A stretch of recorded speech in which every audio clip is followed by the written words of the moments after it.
प्यार किया हमें पापों से छुड़ाने को और अपने बेटे को कुर्बान किया।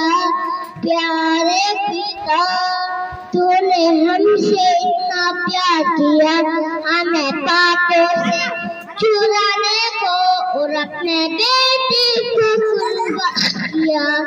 हम गाए हो सनम तू राजा होगा है राजा तेरी महिमा होवे सदा तू है प्रभु हमारा खुदा। हो गया तुम लोग मैडम को भेजेगा चलो गाओ।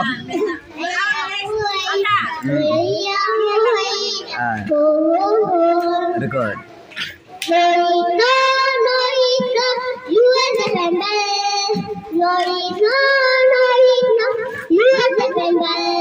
No,